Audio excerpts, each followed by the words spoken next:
하나님의 은혜와 사랑과 평강이 이 시간 충만하기를 주의 이름으로 축복합니다. 이번 주는 추석에 있어서 추석에 관한 설교를 하려다가 그냥 요한복음 말씀을 이어서 하기로 했습니다. 흐름이 끊기는 것도 같고, 그리고 추석 관련 설교는 가정 예배문으로도 대체할 수 있을 것 같아서 요한복음을 계속 이어서 하도록 하겠습니다. 예수님은 15장을 시작하면서 나는 포도나무이니 내 안에 거하라 말씀하시죠. 내 안에 거하라는 것은 주님의 사랑을 믿고 주의 말씀을 행하고 그러므로 하나님의 뜻이 이루어지는 기쁨을 함께 누리라는 것입니다. 이러한 주님은 우리가 어디에 속한 자인지를 분명히 하라는 말씀입니다. 우리는 주님에게 속한 자이죠. 주님 안에 거해야 하는 자입니다. 그래야 우리가 하나님의 열매가 되고 우리 앞에 열매가 맺어질 수가 있습니다. 우리가 주님에게 속한 자로 살아간다면 세상에 속한 자로는 살아갈 수가 없습니다. 주님과 세상 모두에 속한 자로 살아서도 안 되고 살아갈 수도 없습니다. 어느 한쪽을 택하면 어느 한쪽은 떠나야 하죠. 그래서 주님은 내 안에 거하라고, 세상이 아닌 주님에 속한 자로 살아가라고 말씀하고 계시는 겁니다. 그러면 세상에서 우리는 어떠한 자들이 되겠습니까? 우리가 주님에 속한 자로 살아갈 때 세상에서 우리는 어떠한 자로 살아가게 됩니까? 먼저 우리는 주님의 친구로 살아가야 합니다. 주님은 우리를 친구 삼아 주셨습니다. 그러므로 우리는 세상에서 주님의 친구로 살아가야 합니다. 그러면 세상에서 주님의 친구로 살아가는 것은 어떠한 모습입니까? 우리가 주님의 친구로 살아갈 때 우리는 주님에게 세 가지를 알게 됩니다. 먼저 첫 번째는 우리를 향한 주님의 사랑입니다. 그 사랑을 알고 그 사랑으로 서로 사랑하며 살아가야 함을 알게 됩니다. 12절부터 14절 말씀 보겠습니다.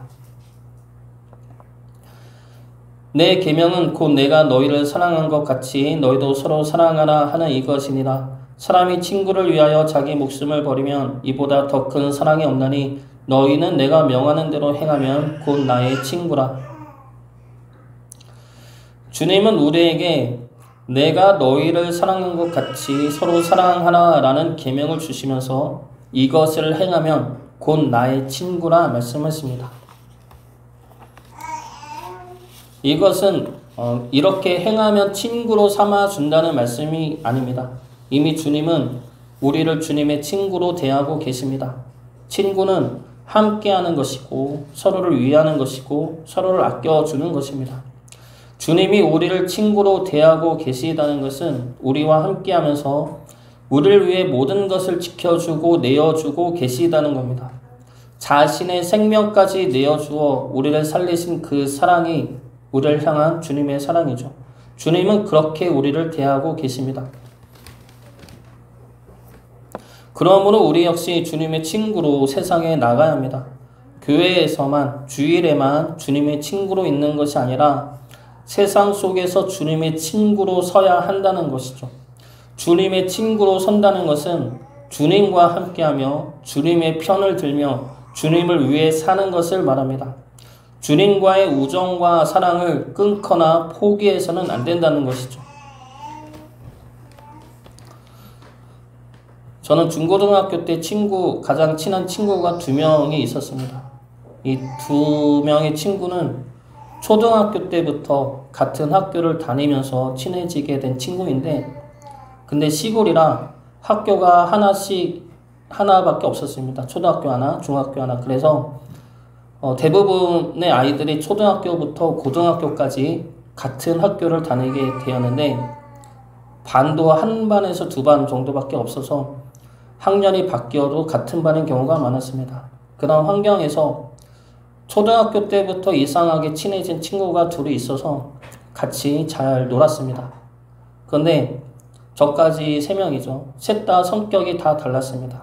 저는 그냥 조용한 모범생 스타일이었고, 그리고 공부도 우수한 학생이었습니다.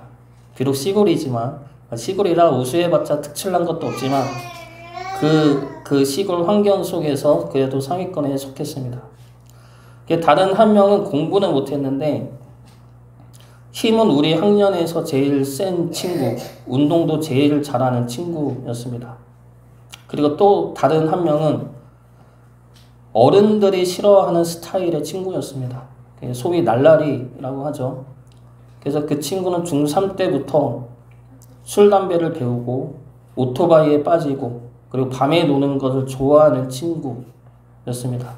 그래서 선생님들도 싫어하고 어른들도 싫어하는 친구였지만 저하고는 친했습니다. 저와 아까 그 친구랑 3명이랑 3명은 아주 친했습니다. 그래서 학교에서는 늘 같이 앉아서 놀았던 친구인데 선생님들 눈에는 그것이 보기 싫었던 것입니다. 그래서 중3 때인가 학기 초에 담임 선생님이 저를 교무실로 불렀습니다.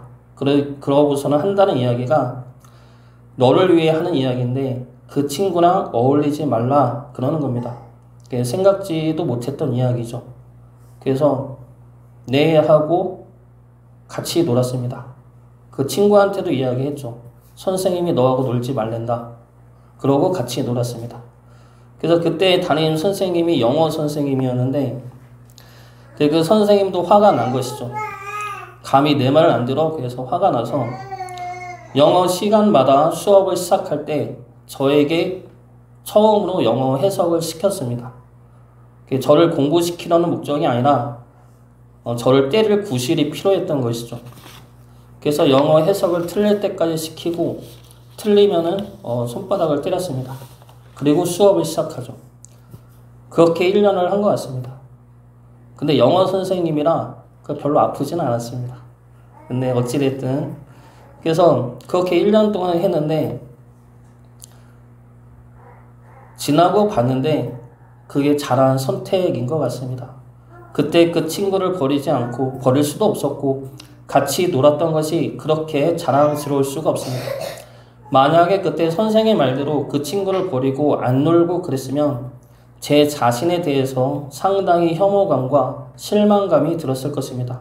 그리고 그 친구 역시 저에게 실망을 했을 것입니다. 세상에서 주님이 우리의 친구 되신다는 건 역시 이와 같다 생각합니다. 세상은 주님을 버리라 말하죠. 우리가 사는 데 주님이 필요 없으니 잊으라 말합니다. 우리가 세상적으로 높아지고 부유해지고 즐기기 위해서는 주님의 말씀대로 살아서는 안 되니까 주님을 잊고 너를 위해 살라 말합니다. 그러나 그 소리에 그 속임수에 우리가 넘어가서는 안 될 것입니다. 친구가 친구를 배신해서는 안 되죠. 주님이 우리의 친구 되심을 부끄러워하거나 부정해서도 안 됩니다. 주님은 우리를 친구 삼아 주셔서 우리를 위해 목숨까지 버리셨습니다. 주님은 우리를 부끄러워하지 않으시고 기뻐하시고 자랑스러워하십니다. 그 사랑과 그 은혜를 우리가 어찌 모른 척하고 부정할 수가 있겠습니까? 세상이 뭐라고 해도 어찌 주님을 외면할 수가 있겠습니까? 주님이 십자가 채찍을 맞으러 들어갔을 때 제자 베드로는 주님을 모른다고 부인합니다. 그리고 주님과 눈이 마주치게 되죠. 그때 베드로는 주님의 말씀이 생각나서 밖에 나가 통곡하게 됩니다. 누가복음 22장 60절부터 62절까지 말씀입니다. 베드로가 이르되 이 사람아 나는 내가 하는 말을 알지 못하노라고 아직 말하고 있을 때 닭이 곧 울더라. 주께서 돌이켜 베드로를 보시니 베드로가 주의 말씀 곧 오늘 닭 울기 전에 네가 3번 나를 부인하리라 하심이 생각나서 밖에 나가서 심히 통곡하니라. 주님은 베드로를 위해 십자가에 달리십니다. 그런데 베드로는 어떠합니까? 죽는 것이 두려워 주님을 모른다고 부인합니다. 그런 베드로를 위해 주님은 십자가에 달리신 겁니다. 베드로가 의로워서 베드로가 수제자라서 그를 위해 십자가에 달리신 것이 아니라 나를 모른다고 하는 연약한 자라고 해도 주님이 그를 친구 삼아 주셨기 때문에 주님이 그를 사랑하시기 때문에 십자가를 지신 것입니다. 우리들이라고 이 베드로와 무엇이 다르겠습니까? 주님이 우리를 위해 이 땅에 오셔서 우리를 사랑하시고 우리를 위해 십자가를 지셨지만 우리는 어떻습니까? 세상에서 주님을 모른 척했고 주님을 부인했고 주님보다는 내 욕심과 내 뜻을 채우며 이루며 살았습니다. 우리를 살리기 위해 십자가까지 지신 주님을 우리는 그저 불필요하고 불편해했습니다. 그런 우리를 아시는 주님이 그런 우리를 사랑하셔서 우리를 위해 십자가를 지신 것입니다. 그 사랑을 안다면, 그 은혜를 우리가 이제 안다면 이제 우리도 주님을 부인하는 것이 아니라 주님을 사랑하고 주님을 위해 살아가야 할 것입니다. 주님을 모른다 하지 말고 주님이 우리를 위하셨듯이 우리 또한 주님을 위하고 주님의 편에 서야 할 것입니다. 주님이 우리를 친구로 삼아 자랑스러워 하셨듯이 우리 또한 주님이 우리의 친구 되심을 기뻐하며 자랑스러워 할 수 있기를 주의 이름으로 축복합니다. 주님이 우리의 친구 되신다는 것은 세 가지를 알게 한다고 했습니다. 그 중에 첫 번째가 우리를 위해 목숨까지 버리는 사랑입니다. 그리고 두 번째는 하나님의 뜻을 알게 하십니다. 15절 말씀 보겠습니다. 이제부터는 너희를 종이라 하지 아니하리니 종은 주인이 하는 것을 알지 못함이라 너희를 친구라 하였노니 내가 내 아버지께 드는 것을 다 너희에게 알게 하였음이라. 이것은 우리의 순종이 두려움과 강제가 아니라 기쁨과 사랑으로 하게 된다는 것을 말합니다. 종은 주인이 시키는 대로 해야 하죠. 주인이 시키는 것이 무엇을 의미하는지, 무엇을 이루고자 하는지 종은 알지 못합니다. 그리고 주인은 말하지도 않죠. 그저 시키면 해야 되는 겁니다. 이스라엘의 율법을 대하는 모습이 이와 같았습니다. 그저 율법을 지키는 것에만 매달렸습니다. 그 율법이 무엇을 가리키는지, 그 율법이 무엇을 이루고자 하는지 관심이 없었습니다. 그래서 알지도 못했죠. 그저 율법이 하나니까 했고 하지 않으면 심판받을까봐 했습니다. 그러나 이제는 아니라는 것이죠. 이제는 성령님을 보내주셔서 하나님의 뜻이 무엇인지, 하나님이 무엇을 이루고자 하시는지를 우리가 알게 하시고 깨닫게 하신다는 겁니다. 하나님의 뜻이 무엇입니까? 우리를 사랑하여 구원하시는 것이죠. 하나님이 이루고자 하시는 건 역시 우리의 구원과 회복과 생명입니다. 그래서 주님이 누구인지, 왜 오셨는지, 오셔서 무엇을 이루었는지를 알게 하셨습니다. 그러면 무엇이 달라집니까? 우리가 이제는 맹목적으로 주의 뜻을 행하는 것이 아니라 주의 뜻을 알고 주님의 마음을 알고 나를 위해서가 아니라 주님을 위해서 기도하고 순종할 수 있다는 겁니다. 구약을 보면 하나님의 벗이라 칭한 인물이 두 명이 나옵니다. 바로 아브라함과 모세이죠. 출애굽기 13장 11절 말씀입니다. 사람이 자기의 친구와 이야기함 같이 여호와께서는 모세와 대면하여 말씀하시며 모세는 진으로 들어오나 눈의 아들 젊은 수종자 여호수아는 회막을 떠나지 아니하리라. 이사야 41장 8절 말씀입니다. 그러나 나의 종 너 이스라엘아 내가 택한 야곱아 나의 벗 아브라함의 자손아. 하나님은 아브라함과 모세를 벗이라 칭하시고 친구로 대해 주십니다. 그러면 하나님은 이 둘에게 아브라함과 모세에게 다른 이들보다 다른 특별한 무엇을 해 주셨습니까? 친구라 부른 이들에게 하나님은 특별한 일을 행하십니다. 바로 이 둘에게 심판에 대해서 말씀하셨다는 겁니다. 아브라함에게는 소돔과 고모라를 향한 심판을 말씀하셨고 모세에게는 금송아지를 만들어 섬긴 이스라엘을 향한 심판을 말씀하셨습니다. 심판에 대해 말씀하셨다는 것은 다른 예언자에게도 말씀하셨으니까 그렇게 특별한 일은 아닐 수가 있습니다. 그러나 아브라함과 모세의 반응은 특별했습니다. 하나님의 심판에 대해 들었을 때 아브라함과 모세는 어떠한 반응을 보입니까? 심판을 멈춰 달라 말합니다. 아브라함은 의인이 있어도 심판할 것이냐 물어봅니다. 그러면서 의인 10명만 있어도 심판하지 않겠다는 하나님의 약속을 받아냅니다. 모세 또한 마찬가지이죠. 하나님은 모세만 남기고 이스라엘 백성들을 심판한 후에 다른 민족으로 백성을 삼겠다 말씀하십니다. 출애굽기 32장 9절과 10절 말씀입니다. 여호와께서 또 모세에게 이르시되 내가 이 백성을 보니 목이 뻣뻣한 백성이로다. 그런즉 내가 하는 대로 두라. 내가 그들에게 진노하여 그들을 진멸하고 너를 큰 나라가 되게 하리라. 이 말씀대로 하면 모세 입장에서는 편할 수가 있습니다. 이스라엘 백성들은 그동안 하나님을 원망하면서 그 원망을 모세에게 쏟아냈고 모세의 말에 반기를 들었고 심지어 모세를 죽이려고까지 했던 이들입니다. 그런 그들을 진멸하고 자신은 하나님이 큰 나라의 지도자로 세워준다 하셨으니까 모세 입장에서는 아쉬울 것 없는 제안일 수 있습니다. 그런데 모세는 어떻게 행합니까? 심판하지 말라고 기도를 하죠. 출애굽기 32장 13절과 14절 말씀 보겠습니다.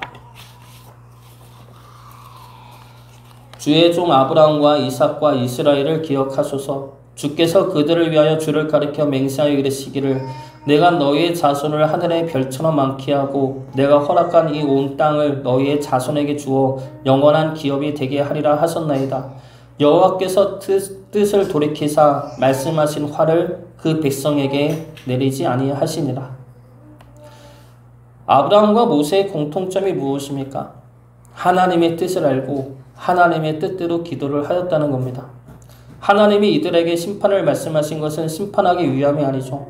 심판을 멈추어 줄 수 있는 주의 자녀를 찾기 위함이었습니다.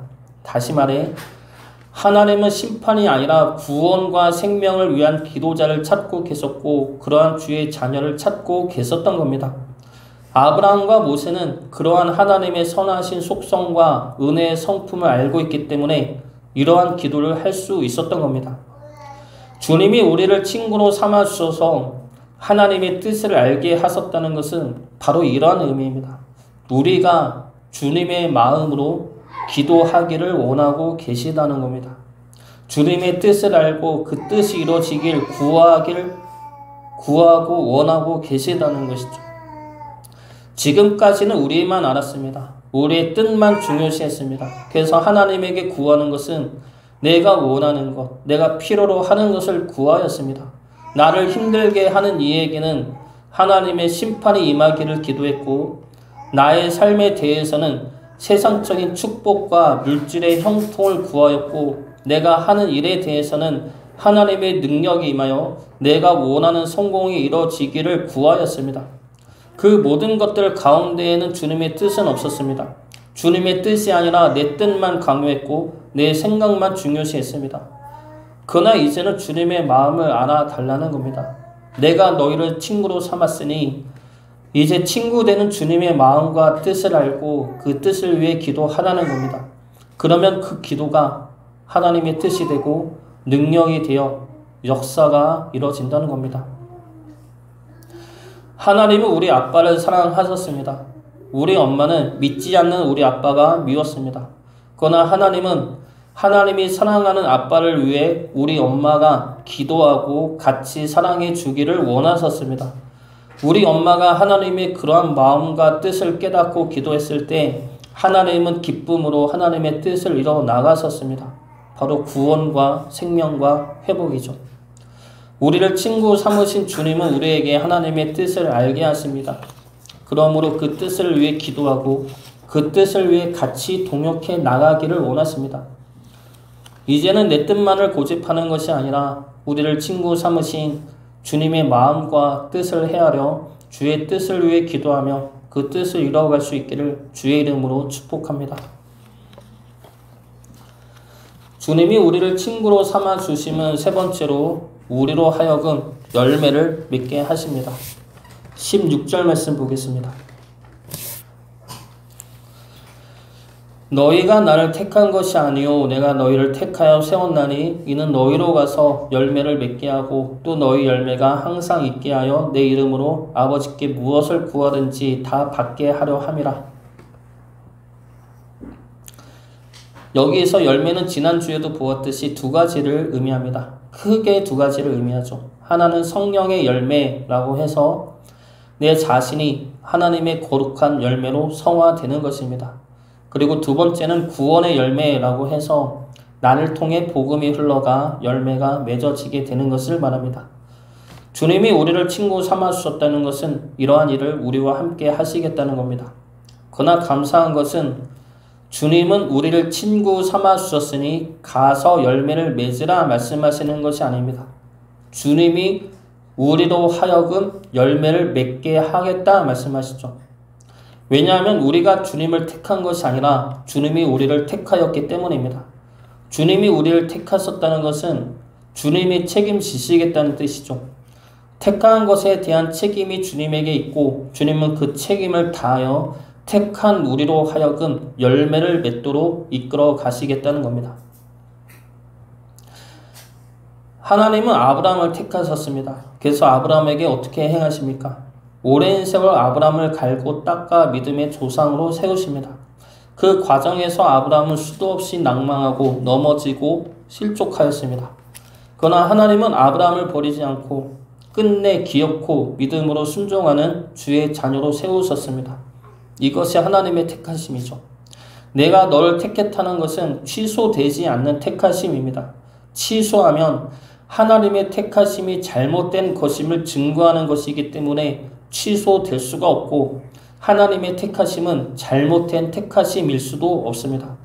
그래서 취소되지 않는 택하심이죠. 택하여 열매를 맺게 하겠다는 것은 열매를 맺을 수 있도록 그러한 능력과 은혜와 열심을 우리에게 행하시겠다는 겁니다. 그래서 열매를 위해 우리가 구할 때 하나님은 기꺼이 기쁨으로 우리가 구한 것 이상의 은혜와 능력을 더하여 주신다는 겁니다. 지난달 시작하면서 이제는 바쁘게 지내야겠다 생각을 했습니다.